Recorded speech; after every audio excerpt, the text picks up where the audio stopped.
माँ बाल्मुखी cricket tournament उद्यापित घटगां block तुराणीपुखरी panchayat मथुरापसी ग्राम में चली माँ बाल्मुखी क्रिकेट फाइनाल रे केन्दुझर माइनिंग टीम को हराई कुमुला बाहाली दल चैंपियन होईछि।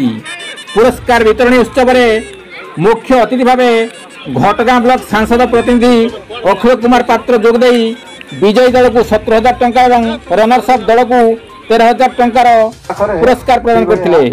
एथिरे सम्मानित अतिथि भाव सांसद प्रतिनिधि जितेंद्र पोलई, इंद्रमणि महांत, पूर्वतन जिला परिषद सदस्य रंजित नायक, स्थानीय सरपंच जनार्दन नायक, विजय गिरी प्रमुख उपस्थित थे। कविंद्र राज का रिपोर्ट केडी जुड़िया।